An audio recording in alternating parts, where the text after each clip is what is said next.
നമസ്തേ. രാജ്യാന്തരത്തിലേക്ക് സ്വാഗതം. ആദ്യം നോക്കാം പ്രധാന വാർത്തകൾ.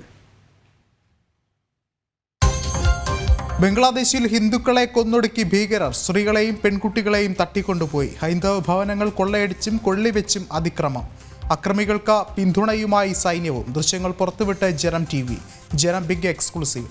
പ്രസിഡന്റ് യൂനുസ് അറിയാതെ 178 ഭീകരരെ മോചിപ്പിച്ച് പോലീസ്.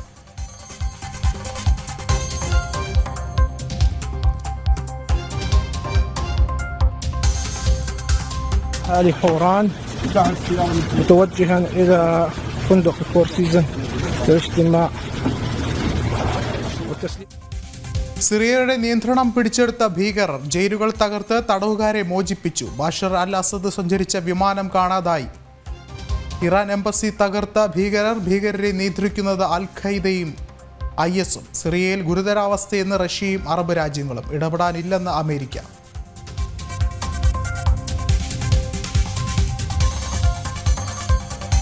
സന്ദർശനം വെട്ടിച്ചുരുക്കി പാത്രിയാർക്കീസ് ബാവ മടങ്ങുന്നു. കൊച്ചിയിൽ നിന്ന് മറ്റന്നാൾ ബാവ ഡമാസ്കസിലേക്ക് തിരിക്കും. ഫ്രാൻസിസ് മാർപ്പാപ്പയോടൊപ്പം കുർബാന അർപ്പിച്ച ജോർജ് കുവക്കാട്.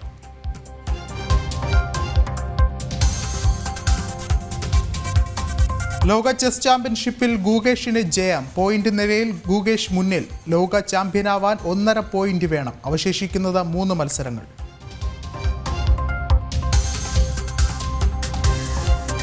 വിശദമായ വാർത്തകളിലേക്ക്. സിറിയയുടെ നിയന്ത്രണം പിടിച്ചെടുത്ത ഭീകരർ ജയിലുകൾ തകർത്ത് തടവുകാരെ മോചിപ്പിച്ചു. ഭീകരരെ നിയന്ത്രിക്കുന്നത് അൽ ഖൈദയും IS-ഉം എന്ന റിപ്പോർട്ടുകൾ.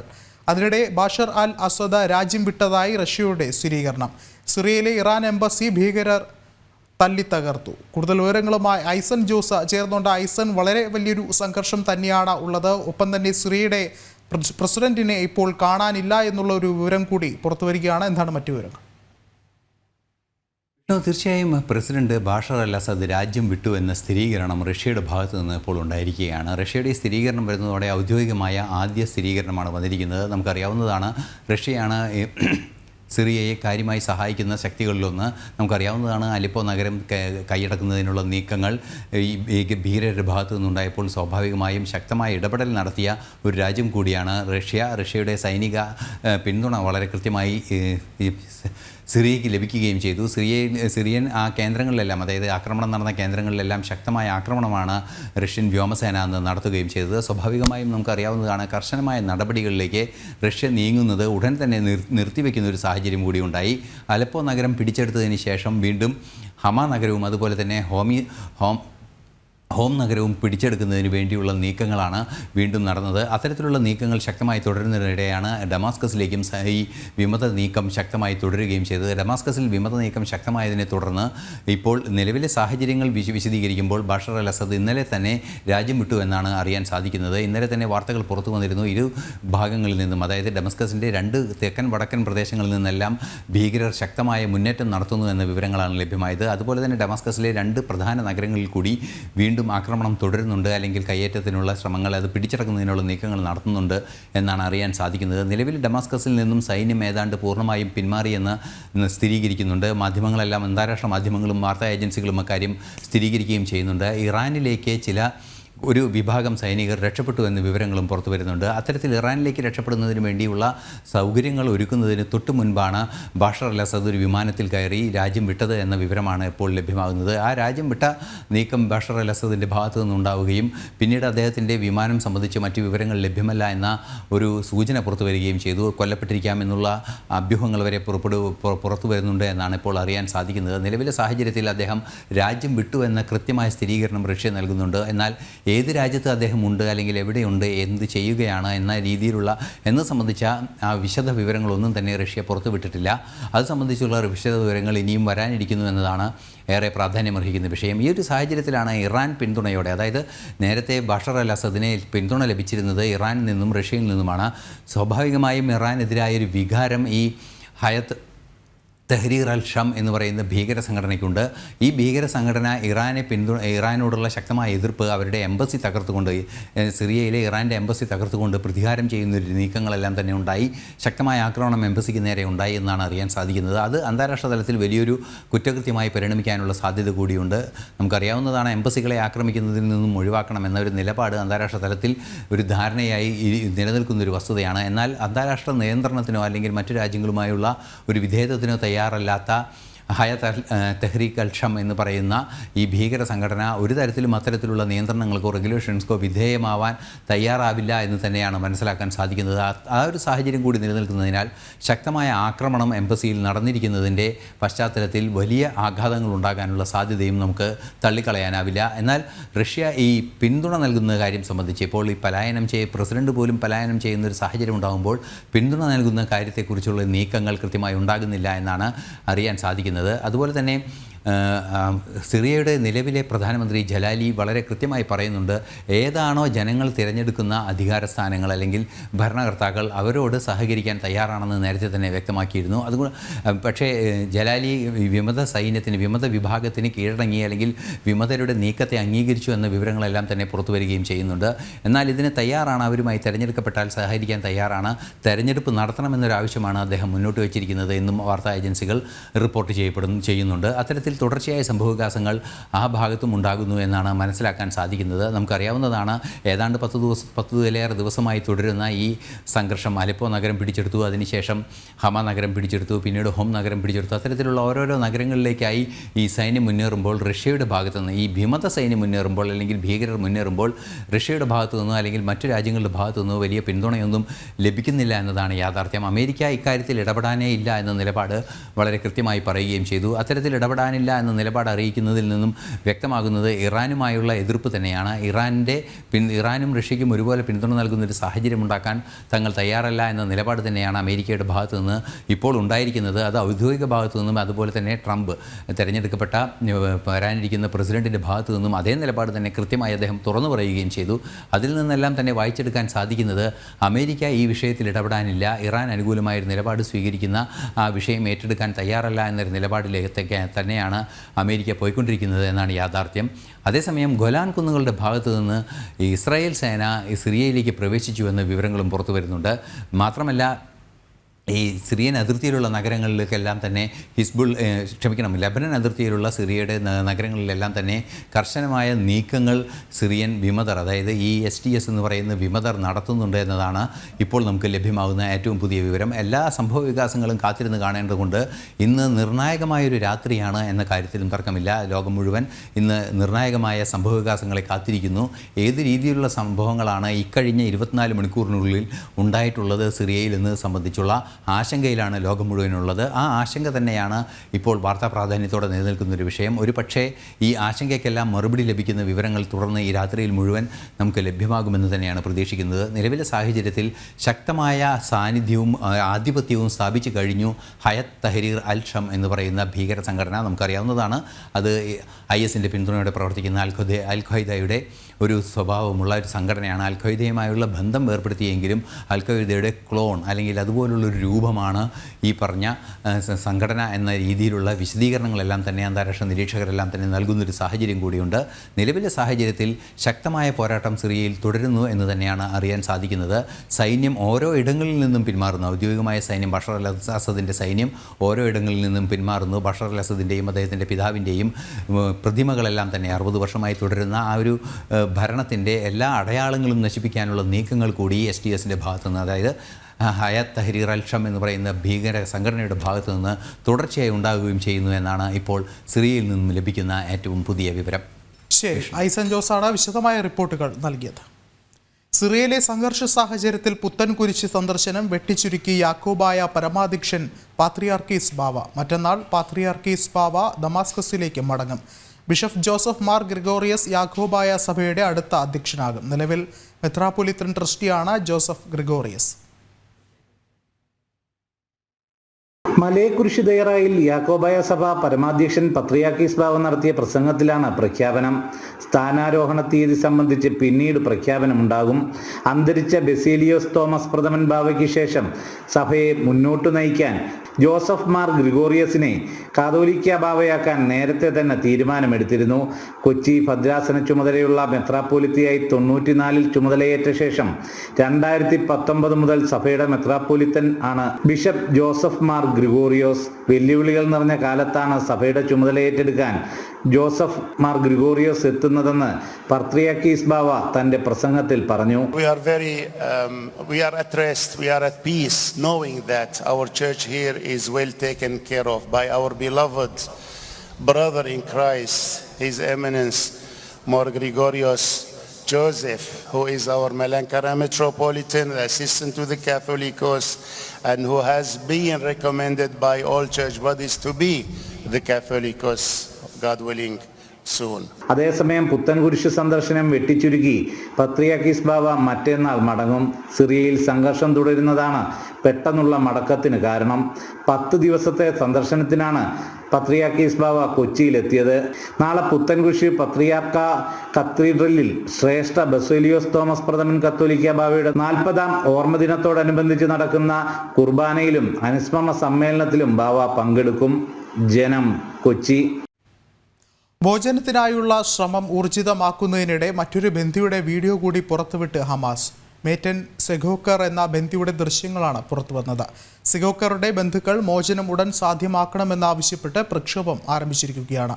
ബന്ദികളുടെ മോചനത്തിനായുള്ള ശ്രമങ്ങൾ വീണ്ടും ശക്തമാക്കിയതായി ഖത്തർ പ്രധാനമന്ത്രി ഷെയ്ഖ് മുഹമ്മദ് ബിൻ അബ്ദുൽ റഹ്മാൻ അൽത്താനി ഔദ്യോഗികമായി അറിയിച്ചു.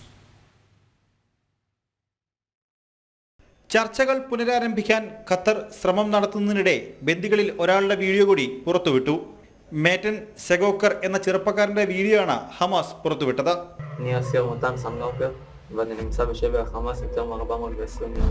מראש הממשלה, שמעתי על התוכנית החדשה שלך להחזיר אותנו חזרה לבית. שמעתי שהבטחת לכל אחד שמסגיר אחד מאיתנו $5 מיליון ויציאה בשלום מהרצועה. אני מאוכזב מאוד. עכשיו אני בטוח שאתה לא מכיר את האויבים שלך ואתה לא יודע את כוונתם. זה הכישלון שלך ושל הממשלה שלך מ-7 לאוקטובר. വീഡിയോ പുറത്തു വന്നതോടെ ബന്ധുക്കൾ പ്രക്ഷോഭവുമായി രംഗത്തിറങ്ങി. ഈ സാഹചര്യത്തിൽ കൂടിയാണ് മോചന ശ്രമങ്ങൾ ആരംഭിച്ചതായി ഔദ്യോഗികമായി ഖത്തർ പ്രഖ്യാപിച്ചത്. ഹമസ് നേതാക്കളെ ദോഹയിലേക്ക് വിളിച്ചു വരുത്തിയതായി ഖത്തർ പ്രധാനമന്ത്രി ഷെയ്ഖ് മുഹമ്മദ് ബിൻ അബ്ദുൽ റഹ്മാൻ അൽത്താനി ഔദ്യോഗികമായി സ്ഥിരീകരിച്ചു. 100 ബന്ദികളാണ് ഹമാസിന്റെ കസ്റ്റഡിയിൽ കഴിയുന്നത്. ദിവസങ്ങൾക്ക് മുൻപ് ഒരു ബന്ദി കൊല്ലപ്പെട്ടിരുന്നു. ജനുവരി 20 മുൻപ് മോചനം സാധ്യമാക്കണമെന്ന നിലപാടാണ് ഡൊണാൾഡ് ട്രംപ് മുന്നോട്ട് വച്ചിരിക്കുന്നത്. ഈജിപ്തും ഖത്തറുമാണ് മധ്യസ്ഥ ശ്രമങ്ങൾക്ക് നേതൃത്വം നൽകുന്നത്. ഇന്റർനാഷണൽ ഡെസ്ക്, ജനം. ഫ്രാൻസിസ് മാർപ്പാപ്പയോടൊപ്പം കുർബാന അർപ്പിച്ച ജോർജ് കുവക്കാട് ഉൾപ്പെടെയുള്ള കർദിനാൾമാർ. സെന്റ് പീറ്റേഴ്സ് ബസലിക്കയിലായിരുന്നു കുർബാന. ഇന്നലെയാണ് ജോർജ് കുവക്കാട് ഉൾപ്പെടെയുള്ള 21 കർദിനാൾമാർ സ്ഥാനമേറ്റത്. പദവിയേറ്റെടുത്ത എല്ലാ കർദിനാൾമാരും ഇന്ന് ഫ്രാൻസിസ് മാർപ്പാപ്പയോടൊപ്പം വിശുദ്ധ കുർബാന അർപ്പിച്ചു. സെന്റ് പീറ്റേഴ്സ് ബസലിക്കയിൽ എത്തിയായിരുന്നു 21 കർദിനാൾമാരുടെയും കുർബാന സമർപ്പണം.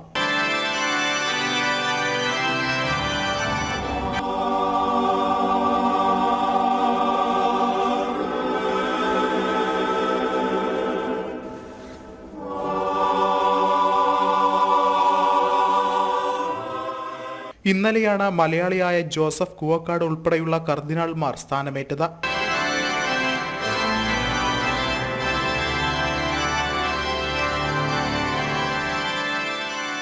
പ്രധാനമന്ത്രി നരേന്ദ്രമോദി ഉൾപ്പെടെ ജോർജ് കുവക്കാടിന് അഭിനന്ദനങ്ങൾ അറിയിച്ചിരുന്നു. ഭാരതസഭയുടെ ചരിത്രത്തിലെ അഭിമാന നിമിഷം തന്നെയായിരുന്നു ജോർജ് കുവക്കാടിന്റെ സ്ഥാനാരോഹണം. ഇന്റർനാഷണൽ ഡെസ്ക്, ജനം. ബംഗ്ലാദേശിൽ ഹിന്ദുക്കളെ വേട്ടയാടി സൈന്യവും. അക്രമികൾക്കൊപ്പം സൈന്യവും ഹിന്ദുക്കളെ ആക്രമിക്കുന്ന ദൃശ്യങ്ങൾ പുറത്ത്. ബംഗ്ലാദേശിലെ അതിക്രമങ്ങളുടെ ഞെട്ടിപ്പിക്കുന്ന ദൃശ്യങ്ങളാണ് ജനം ടിവിക്ക് ലഭിച്ചത്. അതിനിടെ 178 ഭീകരരെ പോലീസ് മോചിപ്പിച്ചു.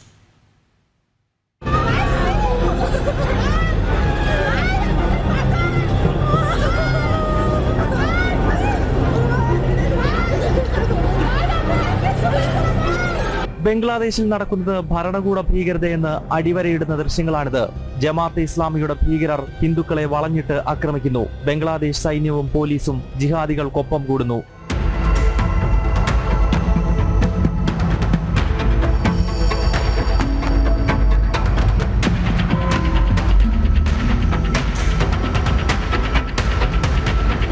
ഹിന്ദു ഭവനങ്ങളിൽ സൈന്യം നടത്തിയ അതിക്രമത്തിൽ ധാരാളം പേർ കൊല്ലപ്പെട്ടു. നിരവധി ഹിന്ദു ക്രിസ്ത്യൻ സ്ത്രീകളെ ബംഗ്ലാദേശ് പട്ടാളവും പോലീസും തട്ടിക്കൊണ്ടുപോയതായാണ് വിവരം.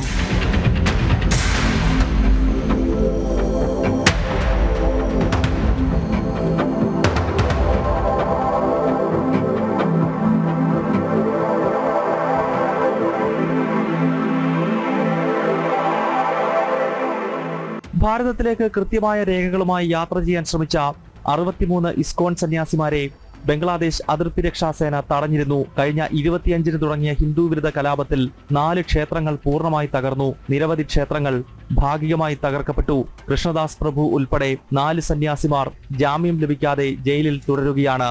സർക്കാരും ജുഡീഷ്യറിയും സൈന്യവും ഭീകര സംഘടനകളും ചേർന്ന് നടത്തുന്ന വംശഹത്യയാണ് ബംഗ്ലാദേശിലേത്. അവിടുത്തെ ന്യൂനപക്ഷങ്ങളെ ഓർത്ത് ആശങ്കയിലാണ് ലോകം. ജനം, ഡൽഹി.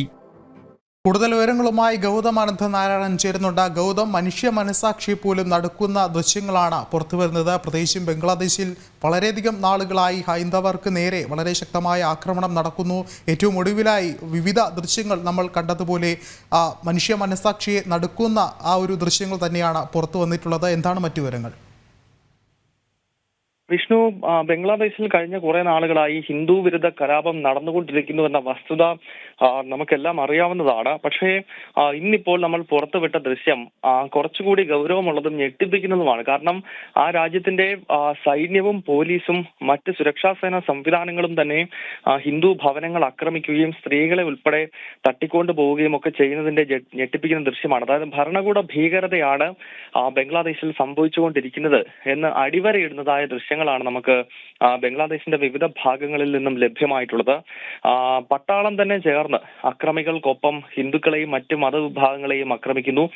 സ്ത്രീകൾ ഉൾപ്പെടെ ഉള്ളവരെ വീട്ടിൽ കയറി ബലാത്സംഗം ചെയ്യുന്നു. ഇതിനെല്ലാം ബംഗ്ലാദേശിന്റെ സൈന്യവും അതോടൊപ്പം തന്നെ അവിടുത്തെ പോലീസും എല്ലാം ഒത്താശ ചെയ്യുന്നുവെന്ന ദൃശ്യങ്ങളിലൂടെ നമുക്ക് ലഭ്യമാവുകയാണ്. നേരത്തെ തന്നെ ബംഗ്ലാദേശ് അതിർത്തി രക്ഷാസേന നടത്തിയൊരു നീക്കം നമ്മൾ റിപ്പോർട്ട് ചെയ്തിരുന്നു. ഇസ്കോൺ സന്യാസിമാർ ഭാരതത്തിലേക്ക് യാത്ര ചെയ്യാൻ ശ്രമിച്ചപ്പോൾ അവരെ തടയുകയാണ്. അവരുടെ കയ്യിൽ കൃത്യമായ വിസ ഉൾപ്പെടെയുള്ള എല്ലാ അടിസ്ഥാന രേഖകളും ഉണ്ടായിട്ടും അവരെ തടസ്സപ്പെടുത്തുന്നു. അതോടൊപ്പം തന്നെ 4 സന്യാസിമാരെ അറസ്റ്റ് ചെയ്ത സംഭവം നമുക്കറിയാം. കോടതിയാകട്ടെ അവർക്ക് ജാമ്യം നൽകുവാനോ ആ കേസ് പെട്ടെന്ന് പരിഗണിക്കുവാനോ തയ്യാറാകുന്നില്ല. അതിനൊപ്പമാണ് ഇപ്പോൾ ഈ പട്ടാളക്കാരുൾപ്പെടെ ഇറങ്ങി അവിടുത്തെ ഹിന്ദുക്കളെ ആക്രമിക്കുന്നതിന്റെ ദൃശ്യങ്ങൾ നമുക്ക് ലഭ്യമാകുന്നത്. എന്തായാലും രാജ്യവ്യാപകമായി പ്രതിഷേധം ഭാരതത്തിലെമ്പാടും നടക്കുന്നു. ലോകത്തിന്റെ നാനാഭാഗങ്ങളിൽ മനുഷ്യത്വമുള്ള മുഴുവൻ സമൂഹവും ബംഗ്ലാദേശിൽ ഈ അക്രമം നിർത്തണം എന്ന ആവശ്യമാണ് ജിഹാദികൾക്ക് മുന്നിൽ വെക്കുന്നത്. പക്ഷെ അവിടുത്തെ ഭരണകൂടം തന്നെ നേരിട്ട് സ്പോൺസർ ചെയ്യുന്ന അക്രമമാണ് അവിടെ നടക്കുന്നത് എന്ന് കൃത്യമായി മനസ്സിലാക്കാൻ സാധിക്കുന്ന ദൃശ്യങ്ങളാണ് പുറത്തു വരുന്നത്. വിഷ്ണു, ശരി, ഗൗതമാണ് വിവരങ്ങൾ നൽകിയത്. സൗദി ജയിലിൽ കഴിയുന്ന അബ്ദുൾ റഹീമിന്റെ മോചന ഉത്തരവ് വൈകും. റിയാദ് ക്രിമിനൽ കോടതിയിൽ വാദം പൂർത്തിയായെങ്കിലും മോചന ഉത്തരവ് ഉണ്ടായില്ല. വരുന്ന സിറ്റിംഗിൽ കേസ് പൂർത്തിയാക്കുമെന്നാണ് പ്രതീക്ഷയെന്ന് റഹീം നിയമസഹായ സമിതി അറിയിച്ചു. 2006 സൗദി ബാലന്റെ കൊലപാതക കേസിൽപ്പെട്ട് അബ്ദുൾ റഹീം സൗദി ജയിലിലാകുന്നത്.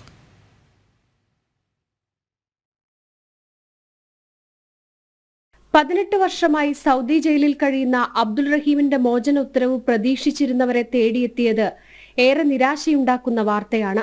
റിയാദ് ക്രിമിനൽ കോടതിയിൽ വാദം പൂർത്തിയായെങ്കിലും മോചന ഉത്തരവുണ്ടായില്ല. പബ്ലിക് പ്രോസിക്യൂഷൻ സമർപ്പിച്ച വാദങ്ങൾ ഖണ്ഡിച്ച് സമർപ്പിച്ച വിശദാംശങ്ങൾ കോടതി ഫയലിൽ സ്വീകരിക്കുകയും വിധി പറയാൻ കേസ് മാറ്റുകയും ചെയ്തു. ചില സാങ്കേതിക കാരണങ്ങളാലാണ് കേസ് മാറ്റിവെച്ചതെന്നും അടുത്ത സിറ്റിംഗിൽ കേസ് പരിഗണിക്കുമെന്നുമാണ് പ്രതീക്ഷയെന്നും റഹീം നിയമസഹായ കമ്മിറ്റി അംഗങ്ങൾ പറഞ്ഞു. 2006 സൗദി ബാലന്റെ കൊലപാതക കേസിൽപ്പെട്ട് അബ്ദുൾ റഹീം അറസ്റ്റിലാകുന്നത്. റഹീം ഡ്രൈവറായി ജോലി നോക്കിയിരുന്ന വീട്ടുടമയുടെ മകനായിരുന്നു കൊല്ലപ്പെട്ടത്. രോഗിയായിരുന്ന സൗദി ബാലൻ മുഖത്തേക്ക് തുടരെ തുപ്പിയത് തടയുക മാത്രമാണ് ചെയ്തതെന്ന് റഹീം അന്വേഷണ ഉദ്യോഗസ്ഥരോട് പറഞ്ഞു. എന്നാൽ റഹീമിന്റെ കൈതട്ടി സൗദി ബാലന്റെ മുഖത്ത് ഘടിപ്പിച്ചിരുന്ന ജീവൻ രക്ഷാ ഉപകരണങ്ങൾ തെറിച്ചുപോയതാണ് മരണകാരണമെന്ന് അന്വേഷണ ഉദ്യോഗസ്ഥർ വാദിച്ചു. ഇതോടെ അബ്ദുൾ റഹീമിന് കോടതി വധശിക്ഷ വിധിച്ചു. വധശിക്ഷ ഉറപ്പായ ഘട്ടത്തിലാണ് കൊല്ലപ്പെട്ട ബാലന്റെ കുടുംബവുമായി അനുരഞ്ജനത്തിന് ശ്രമിക്കുന്നതും ദിയാധനമായി 34 കോടി നൽകാമെന്ന് സമ്മതിക്കുകയും ചെയ്യുന്നത്. അതോടെയാണ് കുടുംബം റഹീമിന് മാപ്പ് നൽകിയത്. അബ്ദുൾ റഹീമിന്റെ മോചനദ്രവ്യം കണ്ടെത്തുന്നതിനായി മലയാളികൾ ഒരുമിച്ച ഒറ്റക്കെട്ടായി നിന്ന് ലോകത്തിന് പോലും മാതൃക കാട്ടി. റഹീമിന്റെ മോചനം വൈകുന്നതിൽ ആശങ്കയിലാണ് കുടുംബം. അധികം വൈകാതെ തന്നെ റഹീമിന്റെ മോചനം സാധ്യമാകുമെന്നാണ് റഹീം നിയമസഹായ കമ്മിറ്റി അംഗങ്ങൾ പറയുന്നത്. ജനം, കോഴിക്കോട്. മഹാരാഷ്ട്രയിൽ മഹാവികാസ് അഘാഡി MLA-മാരും സത്യപ്രതിജ്ഞ ചെയ്തു തുടങ്ങി. വോട്ടിംഗ് മെഷീനിൽ ക്രമക്കേട് ആരോപിച്ച പ്രതിപക്ഷ MLA-മാർ ഇന്ന് സത്യപ്രതിജ്ഞ ബഹിഷ്കരിച്ചിരുന്നു. പ്രതിപക്ഷ നേതാവ് ഡെപ്യൂട്ടി സ്പീക്കർ പദവികൾ വിട്ടു നൽകണമെന്ന് പ്രതിപക്ഷം ആവശ്യപ്പെട്ടു. മഹാരാഷ്ട്ര നിയമസഭാ തെരഞ്ഞെടുപ്പിൽ മഹായുതി സഖ്യം വൻ വിജയം നേടിയത് വോട്ടിംഗ് മെഷീനിൽ ക്രമക്കേട് കാട്ടിയെന്നാരോപിച്ച് പ്രതിപക്ഷ MLA-മാർ ഇന്നലെ സത്യപ്രതിജ്ഞ ബഹിഷ്കരിച്ചിരുന്നു. ശിവസേന ഉദ്ധവ് വിഭാഗത്തിലെ 20-ഉം കോൺഗ്രസിലെ 16-ഉം NCP ശരത് പവാർ പക്ഷത്തെ 10 MLA-മാരുമാണ് വിട്ടുനിന്നത്. എന്നാൽ നിയമസഭാ മണ്ഡലത്തിലേക്കോ ലോക്സഭയിലേക്കോ തെരഞ്ഞെടുക്കപ്പെടുന്ന അംഗങ്ങൾ സത്യപ്രതിജ്ഞ ചെയ്തില്ലെങ്കിൽ മണ്ഡലം വേക്കന്റായി പ്രഖ്യാപിക്കാൻ ഭരണഘടനയിൽ വ്യവസ്ഥയുണ്ട്. ഈ നടപടി ഭയന്നാണ് മഹാവികാസ് അഘാഡി ഇന്ന് നിലപാട് തിരുത്തിയത്. അതേസമയം പ്രതിപക്ഷ നേതൃസ്ഥാനം നൽകണമെന്ന് മഹാവികാസ് അഘാഡി ആവശ്യപ്പെടുന്നു. സഭയിൽ 10% അംഗങ്ങളുള്ള പാർട്ടിക്ക് പ്രതിപക്ഷ നേതാവ് സ്ഥാനം നൽകാനാകൂവെന്നാണ് വ്യവസ്ഥ. 288 അംഗ മഹാരാഷ്ട്ര നിയമസഭയുടെ 10% 29 സീറ്റാണ്. മഹാവികാസ് അഘാഡിയിൽ ഏറ്റവും കൂടുതൽ സീറ്റുള്ള ശിവസേന ഉദ്ധവ് വിജയിച്ചതാകട്ടെ 20 ഇടത്ത് മാത്രം. അതിനാൽ ഈ സഭയിൽ മഹാരാഷ്ട്രയിൽ ഔദ്യോഗിക പ്രതിപക്ഷ നേതാവ് ഉണ്ടാകില്ല. ജനം, ഡൽഹി. പഞ്ചാബ് ഹരിയാന അതിർത്തിയിൽ കർഷക സംഘടനകളുടെ ഡൽഹി മാർച്ച് തടഞ്ഞ പോലീസ്. കർഷകർ അല്ലാത്തവരും പ്രതിഷേധത്തിലുണ്ടെന്നും തിരിച്ചറിയാനാകാത്തവരെ കടത്തിവിടാനാകില്ലെന്നും പോലീസ് അറിയിച്ചു. പ്രതിഷേധക്കാരെ പിരിച്ചുവിടാൻ കണ്ണീർ വാതകം പ്രയോഗിച്ചു. അക്രമാസക്തമായ ജനക്കൂട്ടത്തെ കടത്തിവിടാനാകില്ലെന്നും നേരത്തെ തിരിച്ചറിയൽ രേഖകൾ നൽകിയ 101 കർഷകരെ പ്രതിഷേധ മാർച്ചിന് അനുമതി നൽകാമെന്നും വ്യക്തമാക്കിയാണ് പോലീസ് കർഷക സംഘടനകളുടെ ഡൽഹി മാർച്ച് തടഞ്ഞത്. കർഷകരല്ലാത്തവരും പ്രതിഷേധത്തിലുണ്ടെന്നും മാർച്ച് കടത്തിവിട്ടാൽ ക്രമസമാധാന പ്രശ്നങ്ങൾ ഉണ്ടാകുമെന്നും പോലീസ് വ്യക്തമാക്കി. ഇത് ഹരിയാന പഞ്ചാബ് ശംഭു അതിർത്തിയിൽ സംഘർഷത്തിന് കാരണമായി. പോലീസ് കണ്ണീർവാതകം പ്രയോഗിച്ചു. മാർച്ചിനെ തുടർന്ന് ദേശീയപാതയിൽ ഗതാഗതം തടസ്സപ്പെട്ടിരിക്കുകയാണ്. കഴിഞ്ഞ കുറച്ചു മാസങ്ങളായി പ്രതിഷേധക്കാർ ശംഭു അതിർത്തിയിൽ ദേശീയപാത പൂർണ്ണമായും തടഞ്ഞുകൊണ്ട് കുടിൽ കെട്ടി താമസിക്കുകയാണ്. കർഷകരുടെ ഏതു വിഷയവും ചർച്ച ചെയ്യാനും പരിഹരിക്കാനും തയ്യാറാണെന്ന് കേന്ദ്ര സർക്കാർ നിരവധി തവണ വ്യക്തമാക്കിയിട്ടും സമരം തുടരാനാണ് കർഷക സംഘടനകൾ തീരുമാനിച്ചത്. നേരത്തെ 2021-ൽ കർഷക സംഘടനകൾ നടത്തിയ ഡൽഹി മാർച്ച് അക്രമാസക്തമാവുകയും റെഡ് ഫോർട്ടിൽ അതിക്രമിച്ചു കയറി ഖലിസ്ഥാൻ പതാക ഉയർത്തുകയും ചെയ്തിരുന്നു. ജനം, ഡൽഹി. ബുള്ളറ്റിൻ പൂർണ്ണമാവുകയാണ്. ഇടവേളയ്ക്ക് ശേഷം ജനം ഡിബേറ്റ് കാണാം. നമസ്തേ.